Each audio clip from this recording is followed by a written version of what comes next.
Suspense.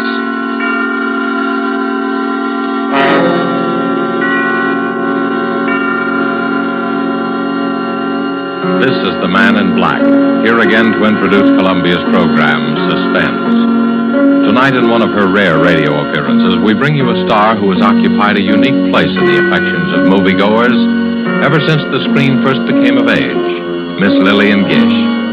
Appearing with Miss Gish are two distinguished players, Mr. Ray Collins of the Metro-Goldwyn-Mayer fold, whose current release is Thousands Cheer, and Mr. Bramwell Fletcher, who has ornamented many a stage and film success. There are only three players in Marry for Murder, which is tonight's tale of suspense. Only three characters in this story, whose beginning and end are shrouded in a dense down-east fog. A story of slow terror and swift death, planned by a brilliant murderer. And so with the performances of Lillian Gish as Letty Hawthorne, a frightened, neurotic creature who seemed destined to be a perfect victim, of Bramwell Fletcher as Mark Taylor, so handsome and attentive, and of Ray Collins as the lawyer, Philip Alden, who relates these events to us, we again hope to keep you in suspense.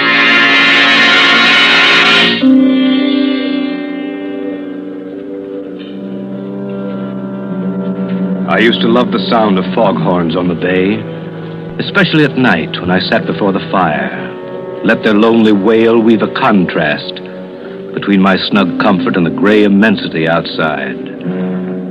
But I've lost my taste for them now. Lost it on the night I heard them moan a dirge of death.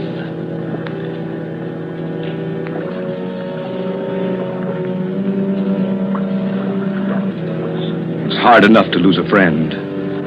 But to lose one as I lost Letty Hawthorne is the kind of blow you'll never quite forget. I remember the first time I met her. It had fogged up all of a sudden, as it does here on the Cape. But Ann Wentworth held her Sunday night supper as usual. Letty was the only stranger there, a newcomer to the Cape. I looked at her and thought she'd be an attractive woman if she only didn't flutter so much.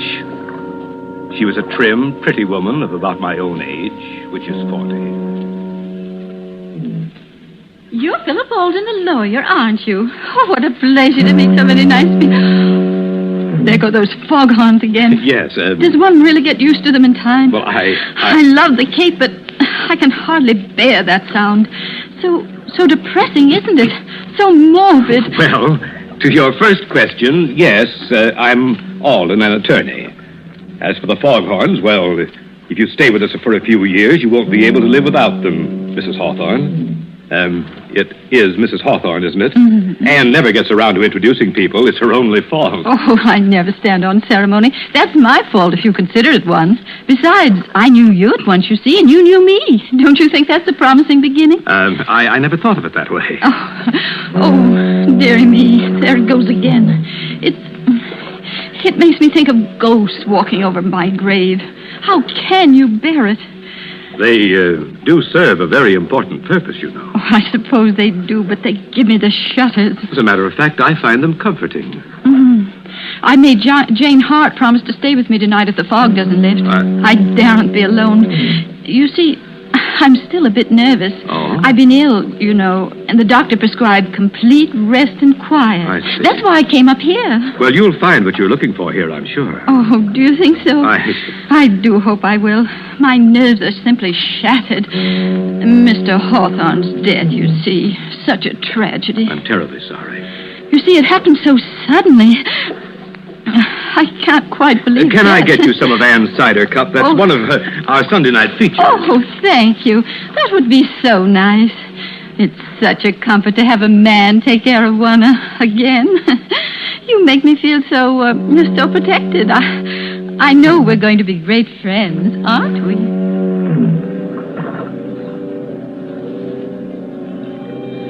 I can tell you I worried a bit for a while after that first party. Letty Hawthorne was a charming woman, a bit fluttery, as I said, but still attractive and rather pathetic.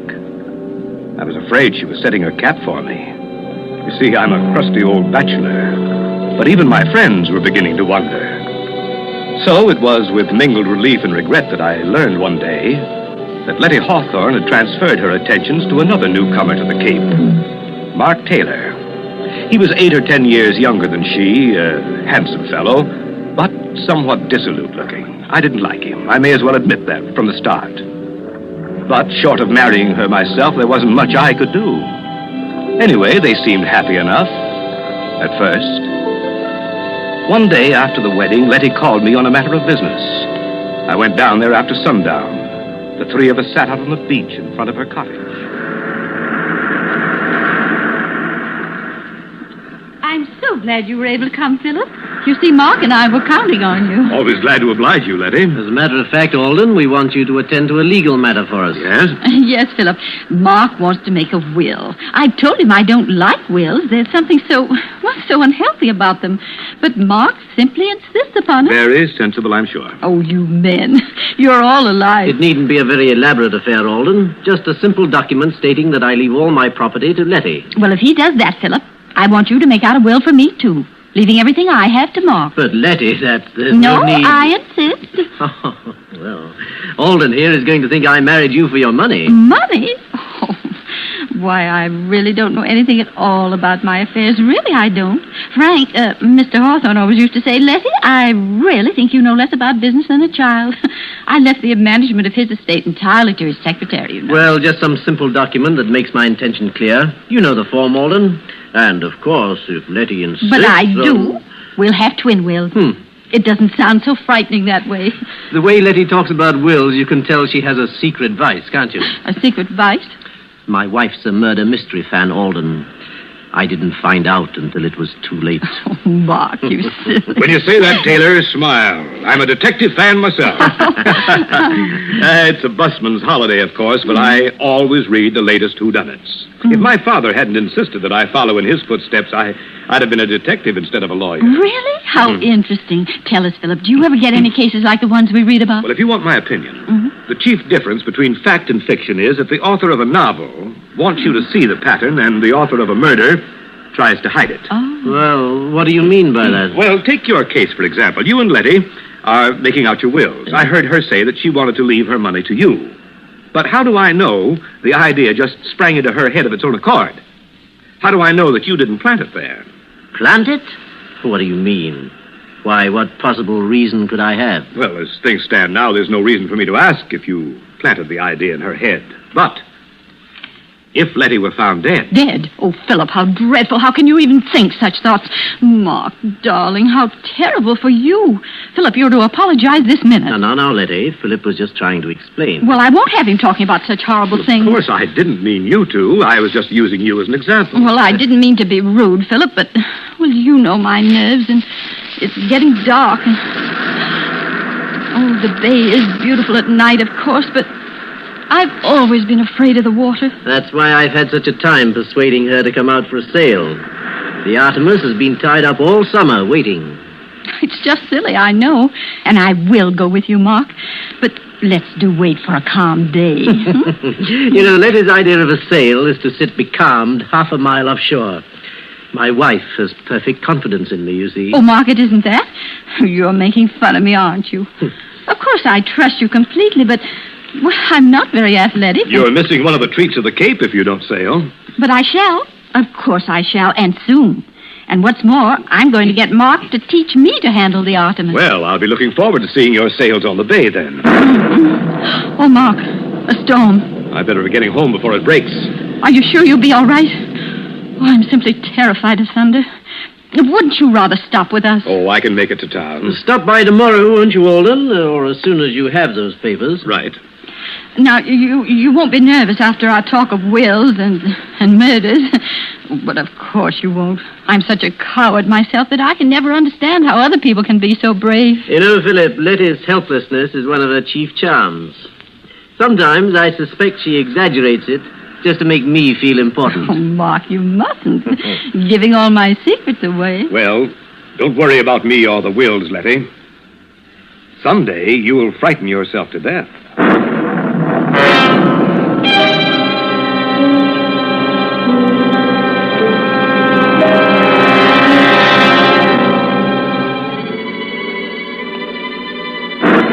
There was little enough for me to go by. But gradually I found myself worrying about Letty and Mark. They didn't seem to be hitting it off. Oh, on the surface, everything was smooth. But I was haunted by a premonition of what I didn't know. It was only a nameless dread of something, some undercurrent of feeling.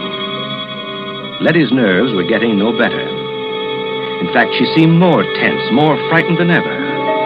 Yet she was making an effort to meet Mark halfway. Many times I saw them out sailing. Only when Letty returned after a day on the water, she seemed pinched and white. While Mark appeared to be glowing with vitality, Letty grew paler and more distracted. I realized suddenly that she was a middle-aged woman. One day in town, I met them in the general store. They'd been quarreling. But I tell you, Mark, you're just imagining it. I hate to have that stuff around, as you very well know. You read all kinds of stories about the way it gets mixed up in food. Oh, nonsense. Well, I'm sure there aren't any rats around the boathouse. I'd know if there were. I'm simply terrified of them. But I can't bear thinking of having poison around. Why, I'd be worried all the time. Oh, Letty, for heaven's sake, stop being childish. I didn't put traps around because you didn't want them. Now that I'm trying to get rid of them in another way, you make a scene. I don't see why we have to go into a 3-act tragedy just because I want to buy some rat poison. Hello, you two. Oh, hello, Alden. Why, Philip, how nice to see you. Mark and I were just doing a little shopping. Philip, will you do me a favor? Will you please reason with Letty and try to get some sense into her head? Say, wait a minute. This sounds serious. Well, it isn't really. But, Philip, you know my nerves and the way things upset me, and Mark just doesn't understand. Oh, I know I'm just a silly woman, but the doctor says I have to be humored. And now Mark is so unreasonable, and it's such a little thing. Of course, it's a little thing, and that's why I can't understand your attitude. Now, look here, Philip. The boathouse is infested with rats. Wouldn't you say the obvious course of action would be to get rid of them? Why, of course. But poison, rat poison. Oh, Philip, don't you see how horrible it is? I mean, accidents do happen. I've always hated to have anything like that around just in case. I've heard of children eating this stuff by accident. But you two people can take care of yourselves. Frankly, Letty, I think you're making a fuss over nothing. Yes, that's right, Philip. That's just what I told her. Well, very well then. But if I'm found dead, I hope you realize you'll both be under suspicion.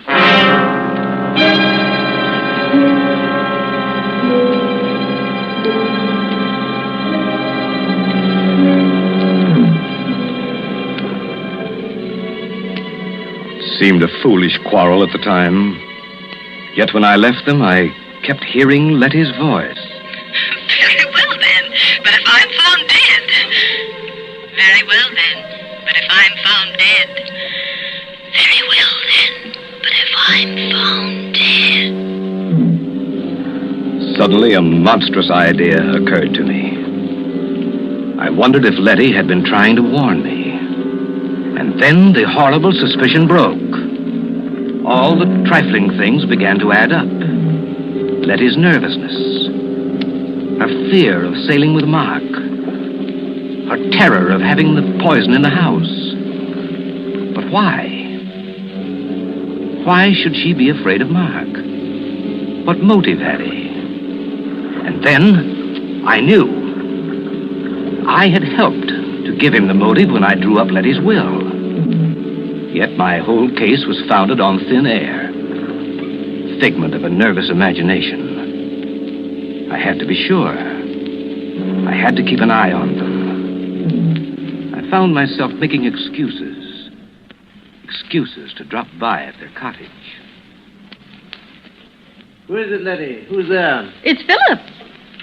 Oh, Philip. Well. Hello. You're almost getting to be a member of the family. Well, I just thought I'd ask you to help me eat the first bluefish of the season. There's too much here for an old bachelor like me. Why, Philip Alden, if you aren't the most thoughtful person. How perfectly sweet of you. Of course you'll stay to dinner. We'll have a real feast. Yes. You might as well stay as long as you're here. Oh, thank you. If you're sure I won't be intruding. Intruding? Why, of course not. And you can help me get the dinner ready. Well, I'd be glad to, but won't I be in Anna's way? Anna's gone. Gone? Why, I thought you were well satisfied with her. And so we were, Philip. But Anna didn't seem to be satisfied with us. In fact, they've all gone. All? Yes. Anna and Elsie and Otto, the handyman.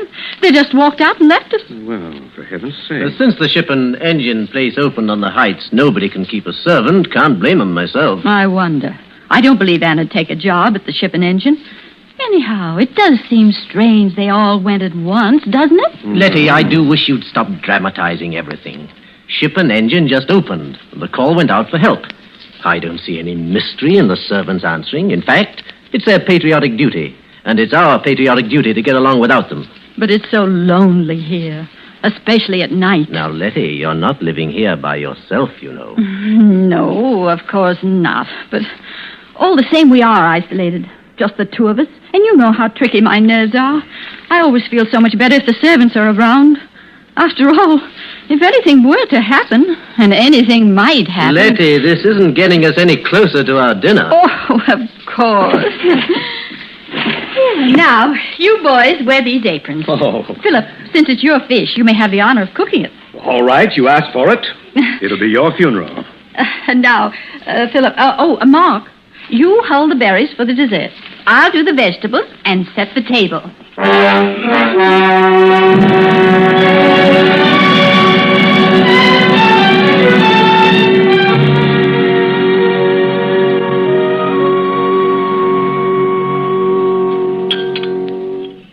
Well, for a seasoned bachelor, this dinner's a rare treat, Letty. Oh, I'm so glad you enjoyed it, Philip. Oh, I don't deserve the credit. That bluefish was simply delicious.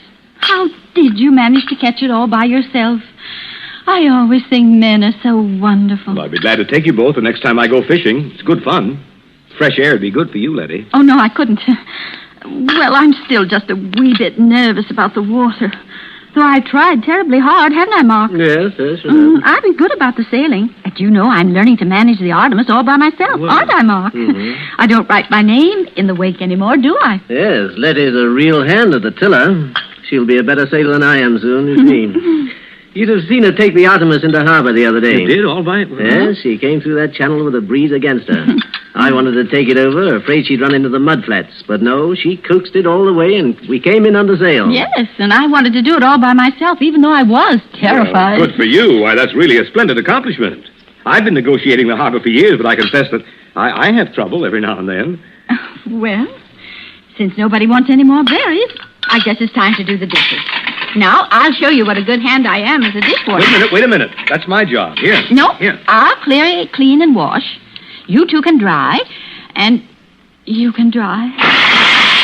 Letty, what is it? Well, you shouldn't have tried to carry that tray. No, it's not that. Why, Letty, what's happened to you? You look ghastly. I'm afraid something I ate. Here, you better lie down. Oh, I'll carry her upstairs. Get a doctor, will you? I'm afraid, Mark. I'm afraid I've been poisoned.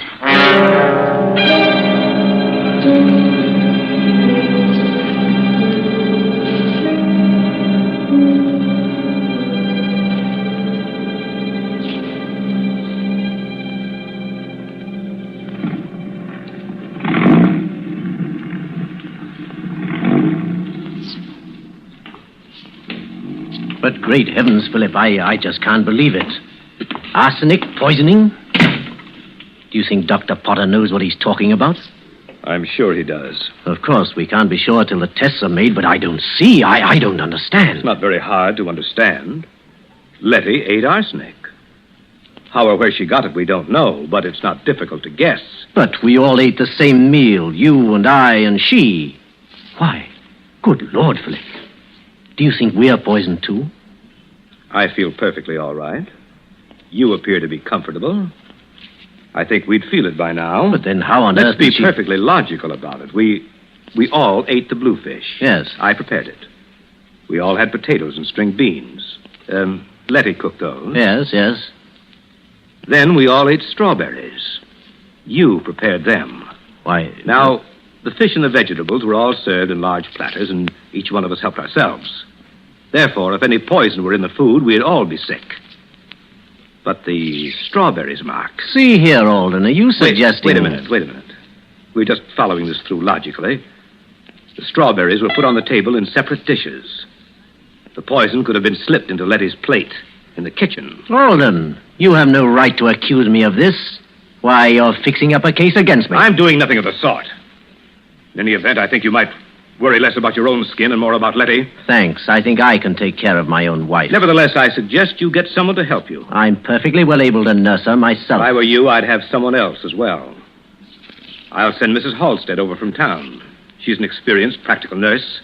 What I've always appreciated about you, Philip, is the way you mind your own business. I'll be going now. Mrs. Halstead will be along as soon as I can get her.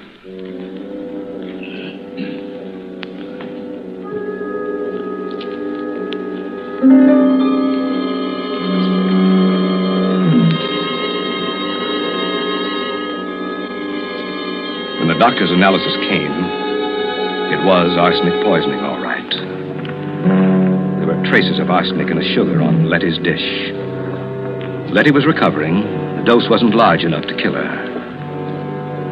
Mrs. Halstead was installed as nurse and housekeeper. Just then business called me to New York, where I found myself worrying about Letty. I couldn't get her out of my mind. Very well, then. But if I'm found dead... I was bothered by a few loose ends in Letty's problem. The sort of questions that would occur to a legal mind. So I decided to spend an evening in the reference room of the law library among the files, where I found out enough about Mark and Letty Taylor to send me racing back to the Cape. And I knew I had to hurry if I was to prevent a devilish murder.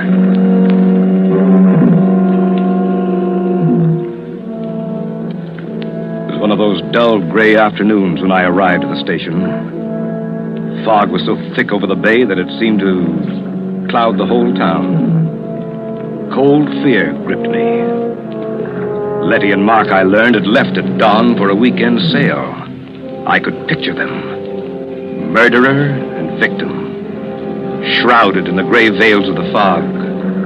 Drifting. Waiting.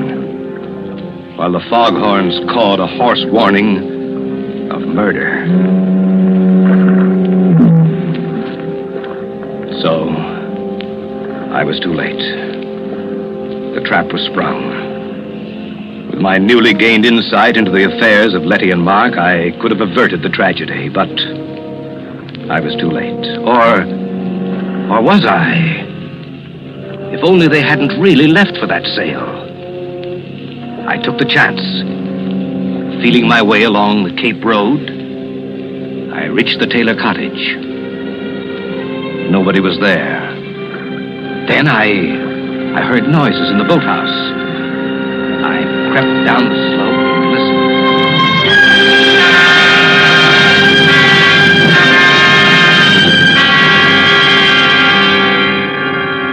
Oh, Mark, you fool.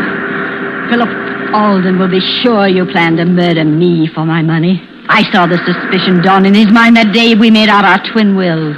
I saw it grow when our scene in the general store and you brought the rat poison. And that night when I was taken ill, he was sure. Do you hear me? Sure. You wanted to teach me to sail the Artemis. Thought I was afraid of the water.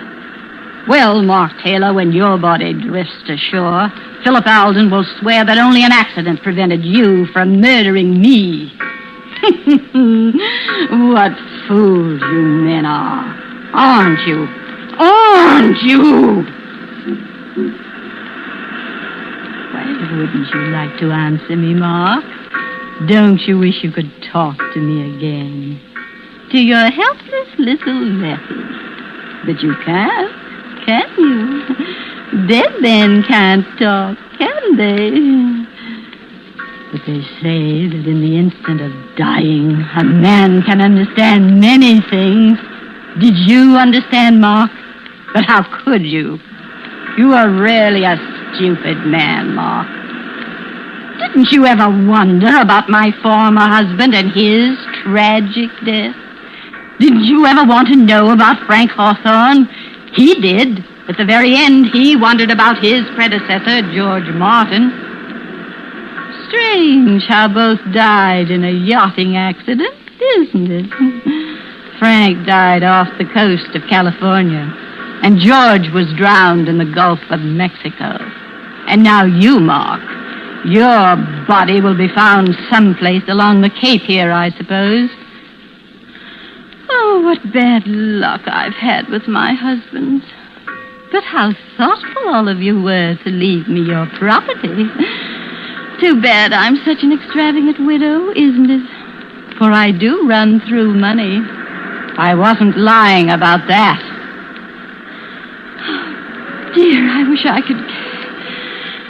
you could help me get your body to the Artemis. If only you hadn't insisted on turning back when the fog rose. I could have killed you so much more neatly. A sudden gust of wind while I was at the wheel, and the Artemis jibes, and the boom catches you, and off you go to the bottom of the sea. But now, I've got to lug you back on board and pitch you overboard somewhere.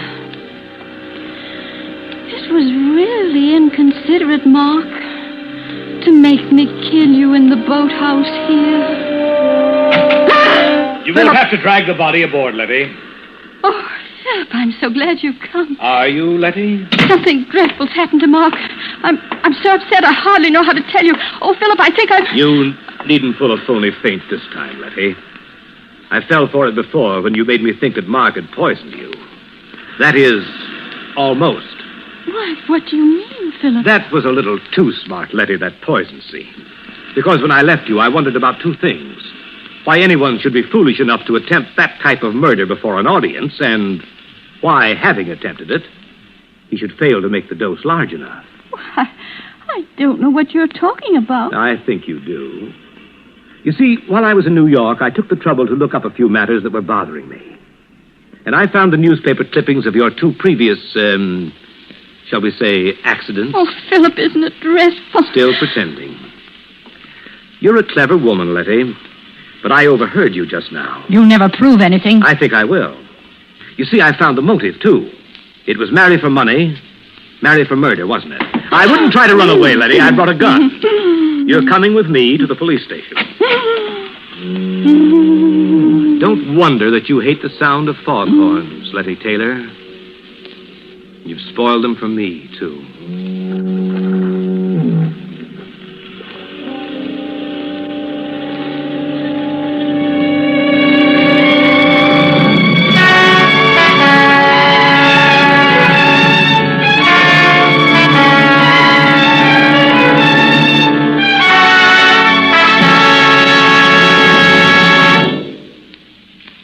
And so closes Marry for Murder, starring Lillian Gish with Ray Collins and Bramwell Fletcher. Tonight's tale of Suspense.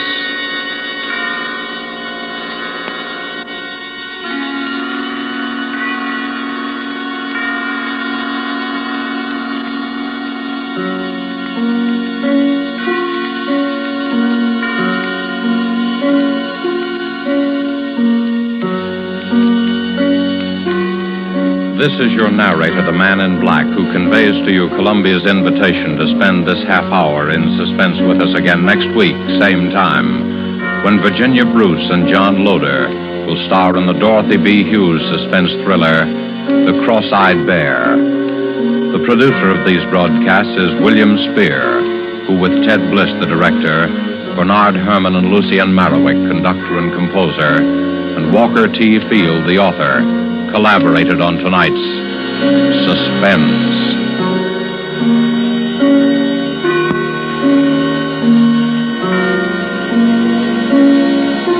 This is CBS, the Columbia Broadcasting System.